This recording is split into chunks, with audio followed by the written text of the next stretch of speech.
11-minute movie wastes time on some kind of Goonies never-ending story kid in the attic bullshit. On a night much like this. On a night much like this cliche. Movie saves a few bucks by using B-roll from the Mummy and 300 franchises for the flashback. The Freemasons among our founding fathers left us clues like these. The founding fathers spent centuries protecting the treasure, but f it, let's put clues on our money, because what foreigner would ever see U.S. money? They're speaking to us through these. You mean laughing at us? There's pretty much no way he heard that. Also, Christopher Plummer is playing John Voight's dad, and he's like 9 years older than John Voight. Sean Bean isn't dying in this scene. Why would the captain be guarding this barrel? Is there any reason to believe he was guarding it? This ship has been tossed around all over the place, and the captain managed to stay in the exact position he was in when he died? Ben, I thought you said that the treasure would be on the Charlotte. I said it could be here. This guy bankrolled this expedition without fully understanding it. I'm gonna be a villain later face. Mr. Matlack can't offend. It's a riddle. Ben's team is befuddled that a secret society that left puzzling clues and vague riddles would leave another riddle to solve. Mr. Matlack can't offend. Geez, with the clues of Matlack and 55 in Iron Pen, an historian like Gates should have thought Declaration of Independence almost immediately. All you're going to be is a hindrance. F***ing redcoats. You know, it's incredibly convenient that this ship had all this gunpowder, but considering the conditions in which it was kept, for a century or more, the cold conditions of the Arctic, it's amazing it still burns. Get down! Ben and Riley survive this explosion because reasons. Sean Bean steals the Sean Bean from GoldenEye and doesn't make sure the hero is dead. And how did they survive? Well, by climbing further down into the bowels of the ship so even more snow and debris and shit could fall on top of them harmlessly. Is it really so hard to believe that someone's gonna try to steal the Declaration of Independence? Yes. Yes, it is. While waiting to tip off the museum chick about the possible Declaration theft, Ben just happens to spy a brochure to the perfect Declaration stealing type event. But when a long train of abuses and usurpations... Gates recites passages from the Declaration of Independence to justify stealing the Declaration of Independence. John Hancock was a dick to space. I'm gonna steal the Declaration of Independence. Hey, let's go to the Lincoln Memorial to continue talking about this. The only way to protect the Declaration is to steal it. Are you f***ing kidding me? Tell the FBI, and then tell them who Ian is. Then sit back and watch. If he steals it, fine. They know exactly who has it, and they will find him. If he doesn't, problem solved. But in no way in the realm of common sense do you actually have to steal it in order to protect it. Stealing a national monument. It's not like that at all. It's more like stealing a painting from a museum. And come on, like that's never been done before. Best time for us or Ian to steal it would be during the gala. 70th anniversary gala just happens to coincide with Ben's treasure hunting plans. When the guards are distracted by the VIPs. Ben talks about the security of an event he has never attended and the internal workings of a preservation he has never witnessed, and presents it as hard facts. Also, the museum that has temperature sensors and bulletproof glass protecting the document just quits giving all f***s about security when it's document cleaning time. That totally makes sense. The gala. This might be possible. Gates said there would be much less security, which is presumably still a significant amount of security, but nervous Riley suddenly changes his mind to, this is so doable now. Restricted important power room is unlocked and completely unrestricted. Damn, it's like they want someone to try and steal the document, publishing all this information about the encasement and security features. There's a green laser getting shot at the Declaration of Independence and no one notices it. So Ben went through security, pulling off his tool belt, and that's it. But he's got a watch on too. How'd he get through the metal detector with that shit? Here's to the men who did what was considered wrong in order to do what they knew was right. What they knew was right. Dude, might as well just say, I'm gonna steal the Declaration tonight. It's Valley Forge. Oh, come on. High-tech security systems at the National Archives are using passwords tantamount to password. Valley Forge. I don't have that on my computer. It's Valley Forge. You pressed the L twice. Also, did the computer genius not program his anagram software to take keys being used multiple times into account? Wait, Riley's the one who caused the Declaration to be taken downstairs for a checkup when he f***ed with the temperature sensors. So, how the hell were Ian and crew planning to get it? How the hell did they even know to end their elaborate break-in path at the downstairs sensor-checking room? Do you have a Paul Brown on that list? No, not here. Museum chick gets curious because, of course, Gates had to act all weird and give her a cryptic apology. Otherwise, this doesn't happen. But I guess then we wouldn't have much of a movie or a shoehorn romantic subplot, so whatever. Wait just a goddamn minute. You planned this high-tech heist for weeks, down to the smallest detail, and you're using a fake name, but you brought your f***ing wallet with you? You cannot present Ben Gates as this uber genius and then hinge the entire plot of the film on him doing something so mind-numbingly stupid as to bring his own credit card, which of course he ends up having to use. There's clearly a car in this far lane next to the bus, but then the van veers over there to avoid the bus, and voila, magic disappearing car. Also, not Nicolas Cage is not Nicolas Cage. This is what we need. Real desired object was replaced with a fake one cliché. Also, what a stroke of luck that Ben was trying to hide from Abigail, went into this souvenir shop, and then ended up buying an extra Declaration after this hilarious exchange with the register girl. girl. We got a tip several days ago that someone was going to steal the Declaration of Independence. We didn't find the information credible. How about now? You probably also got a tip that Nazi zombie hookers from space hell were going to land in Wichita this week. Seriously, are we going to give the FBI agent grief over this?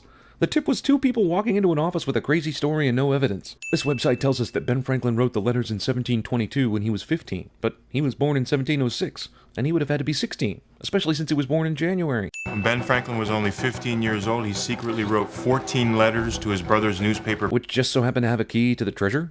Who entrusts treasure clues to a 15-year-old? Especially someone who wasn't exactly rich, famous, or in any way special at the time. Treasure is a myth. The cake is a lie, am I right? Also, male main character doesn't get along with his father cliché. Guy who respects the Declaration enough to steal it and had set up a full chemical clean room to run tests on it decides, F it, let's just put lemon juice on that shit. And someone who's trained to handle antique documents is gonna do it. With the lemon juice method, I'm not really sure it matters who has more expertise using the actual laboratory methods. So, Dad, where are the letters? Even though Ben and his dad haven't spoken in some time, it's amazing that an ace historian like him somehow missed a big news story that his dad donated the letters to the Franklin Institute. I donated them to the Franklin Institute in Philadelphia. But don't worry, we can still Google them, right? There is no treasure. I wasted 20 years of my life. Did you happen to have a Declaration of Independence cipher during those 20 years?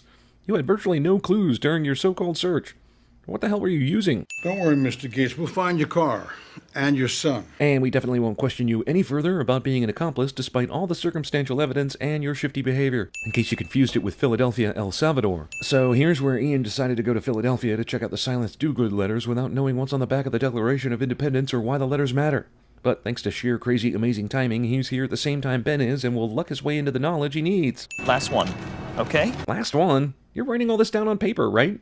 He doesn't need to memorize these codes, so why not just write the whole thing down and get all the answers at once?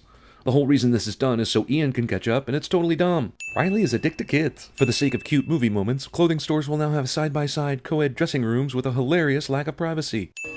2:22. What time is it now? Almost 3. What I know is that daylight savings wasn't established until World War I. Okay, great. An amazing fact about daylight savings time makes it so they don't have to wait another day to find out what happens at 2:22 at the Liberty Bell. Problem is, the picture of Independence Hall on the back of the $100 bill didn't show up until 1928, long after World War I. Do you actually know who the first person to suggest daylight savings was? Benjamin Franklin. Did Benjamin Franklin also use the pseudonym George Vernon Hudson? Top results, Liberty Bell and Independence Hall. Bad guy crew solves the riddle in seconds with only the last 4 letters. Independence Hall has no camera system in place to monitor and protect it. Also, security mistakes 320 for 420 and is nowhere to be found during Ben's easy access to the clock tower. Boy, if not for this ragingly sunny day, these guys would be f***ed. If there's a brick with a big honking Freemason symbol on it, you really don't need to be there at the perfect time. You could pretty much figure this out just by knowing how the sun moves and where it would normally be at the right time. Walk down, find this symbol, and be on your way. How did they not pass Abigail and Riley on their way down? Ian doesn't even take one look at the bell. He just walks over to the place where he can see the shadow, even though he has no clue that's important. Also, we can have a I hope Ben isn't still down there moment. There is no f***ing need to unroll this thing right here, right now. Or to look at the back of it while inside a public place. They could easily go somewhere safe to do this, but they vote for idiocy. In the middle of using the magic Ben Franklin spectacles to look at the hidden message on the Declaration of Independence inside the home where it was signed, notorious history geek Benjamin Gates manages to look up and out the window through the tiny slit in the curtains just in time to see 2 of Ian's goons walking by. Victor, meet me at 5th and Chestnut. These bad guys already have the street names of Philadelphia memorized. Follow me! Idiots. Come on, this guy is savvy enough to memorize the streets of the city instantly after arriving, but dense enough to leave his gun exposed in a public farmer's market. Gunfire in a public cemetery? I know it's silenced, but it's also broad f***ing daylight. It's not a puffed up time-filling chase scene unless the bad guys can't shoot for shit. Yeah, I've got them. They're heading towards City Hall. Jesus, this evil henchman must be from Philadelphia. Bad guys had no problem shooting at him in a public cemetery, but a deserted public sidewalk? No f***ing way, man. Asshole villain just happens to be taking a stroll right around the area Abigail loses the tube. Let him go. But why? You've lost Gates, and while you have the Declaration, you know you don't have everything you need. Is there a door that doesn't lead to prison? Only in the movies, Ben. Only in the movies. Wait, FBI guy helpfully shows Gates the hidden abilities of the spectacles. Man, this movie should be called National Ex Machina. And tell the FBI agents listening in on this call. Bad guy mentions he knows about the agents listening in, so we understand how smart he is, cliché. Obvious gun is actually a static maker? Seems like the FBI would know about such things and be able to combat them, but whatever. Plot must move somehow. Well, I guess the FBI just had to let him go and consider him a non-suspect, otherwise he wouldn't have been free for Ian to kidnap. Things like security, locked doors, and general observations continue to elude public places in this movie. Why does that never happen to me? You mean why do museum archivists whom you kidnapped during a heist never kiss you after both you and her have been kidnapped by evil people? They survived this. Do you trust me? Yes. Why? You've known him for like 2 days, and pretty much all he's done was lie, cheat, and steal. Oh, and kiss you. Damn, the power of female boners is stronger than I realized. Obviously not Nicolas Cage is actually quite glad to be doing this stunt, and not having to step in during one of his dangerous overacting scenes. Hang on! Unnecessary encouragement. See you, Ben. Somehow Ian decides that they're telling the truth about Boston, but doesn't take the declaration or any of the items with him, just in case they might still be handy to Ben. The all-seeing eye. Another curious thing about Ian leaving is him not inspecting the room thoroughly before taking off. This eye clue is so obvious that they would have never bought that bullshit story about Boston. Despite the fact that this treasure hunt has been a true test of patience, Ben looks defeated immediately, as if there's no way these Freemason assholes were once again throwing yet another obstacle in the way of finding the treasure. Really thought I was going to find the treasure. Movie thinks we're going to buy this fake out there is no treasure bullshit. Oh shit, see, that's what happens when you don't inspect a room at all and just give up immediately. Also, it sure was lucky that Ian left Ben with the pipe. Seemingly unimportant to the plot anymore, it came out of nowhere when Ian made his deal with Ben, and lo and behold, it's important again. No one in Ben's treasure hunting party is gasping, commenting, or otherwise making excited noises that the treasure is on the other side. Ben finds a dish of flammable liquid and lights it on fire, because there's no way there could be any booby traps or anything down here, right? I mean, turned out he was alright doing it, and he discovered this fancy lighting system, but couldn't he just as easily have blown up? You know, the Templars and the Freemasons believed... Lead FBI guy just happens to be connected to the Freemasons in a surprise no one saw coming, nor is important to the plot. Someone's got to go to prison, man. Well, if you've got a helicopter, I think I can help with that. Yep, this is how law enforcement works. Totally. You're the one who stole it, but as long as we have some kind of criminal hanging around who is also planning to steal it, we'll just arrest him and let you go. Ian's been smart and resourceful the whole movie, but decided to take this trip without an ounce of research or thought. Wait, Sean Bean doesn't die in this movie? Does he at least die in the sequel? Got you on kidnapping, attempted murder, and trespassing on government property. And for being a no-good dirty Brit. Also, Ben Gates did at least 2 of those things also, but we're looking the other way for that guy because he's the protagonist. Oh, f*** you, movie. They flew Ben all the way to Boston with the FBI guys just so he could have a satisfying victory-savoring moment over Ian. They offered you 10%, you turn it down. Riley, we've been over this. It was too much. Movie tries too hard to make us believe that nobody got any money for this, just so they can give us a surprise reveal later that they took 1%, which is still a load of money. What do you care? You got the girl. It's true. It's true. New lovers are almost always faces.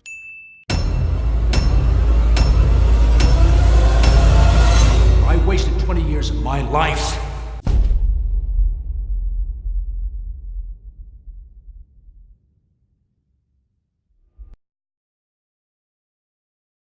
It's a riddle. It's a mystery wrapped in a riddle inside an enigma. I hope it's not from Stan. Dear mister, I'm too good to call and write my fence. This'll be the last package I ever send your ass. Subway. $5. It is surrounded by guards and video monitors and little families from Iowa. The system detects any increase in temperature. Even the body heat of an unauthorized person in the room will trigger it if the temperature rises just a single degree. Now, inside the Black Vault, there are 3 systems operating whenever the technician is out of the room. The 3rd system is on the floor and is pressure sensitive. And bring those glasses you found at Independence Hall. Still trying to butch up by chewing on your glasses, huh? This, gentlemen, as they say, is where the plot thickens. Yeah, I'm supposed to believe that. And tell the FBI agents listening in on this call. Who from the FBI is in the van, I wonder? Let's see, almost certainly Cross. Come on, Andrew, say hello. Hello.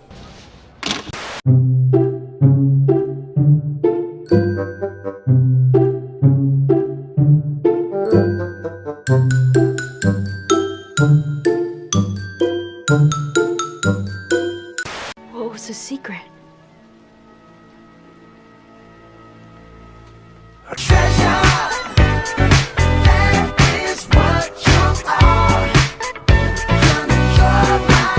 Events are designed to reduce them under absolute despotism.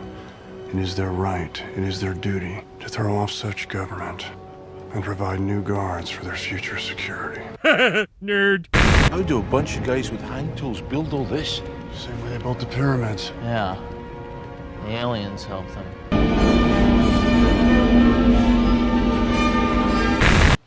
Compile a family and friends list. Closest relative first.